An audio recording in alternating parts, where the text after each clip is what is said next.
What this project testifies to me as a historian writing about this is that the rivers are, in a sense, an embodiment of both the best as well as the worst of America. And the other interesting thing, just to conclude, is that each one of these rivers is very much in a state, like Mike said, of flux. They're not wholly pristine. They're not completely cleaned up. I would not eat fish from the Androscoggin, and indeed, Maine's Department of Environmental Protection recommends you don't eat the fish. The same goes true with the Savannah, the James, and the Schuylkill. And yet people recreate along these rivers, they bathe in them, they paddle in them with kayaks. Immigrants catch fish from their waters even if they shouldn't eat them because they have no other alternative. They're places that people go to, they're being reborn. And not unlike the cities along their banks, which were nurtured, sometimes declined, now reviving, the rivers themselves are in a state of flux, and they remind me of something really beautiful as a historian that studies the environment, that what Mike and I have talked about is that very often Americans, in thinking about nature, want to look to distant places.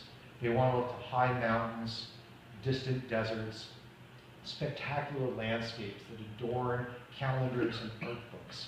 But for most of us, we live in the great nearby. And the great nearby is what we really should cherish and love.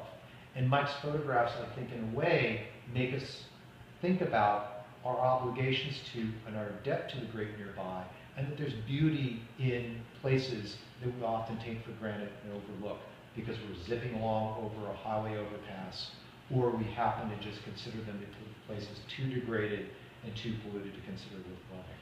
And that's what I think is so beautiful about these. This Mike reminds us that there's something beautiful in these everyday places that we've neglected and ignored.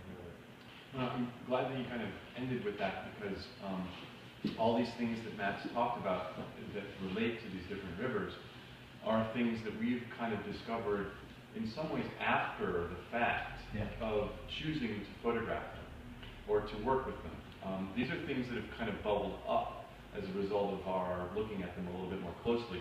The primary reason why these particular rivers were chosen were in some ways that, well, specifically the Androscoggin was chosen because it was literally in our backyard. Right. And so we started thinking about, well, what kinds of rivers are out there that have a similar kind of a profile? In other words, what kinds of rivers are out there that are more like the ones in our backyard? That hopefully then would inspire other people to look at these pictures and think about the rivers that are in their own backyard. That these aren't the heralded, big, famous, really super important rivers in our consciousness as a culture or as a country. They're actually the ones that are a little bit unsung, and that are, therefore, I think in some ways more deserving of our attention.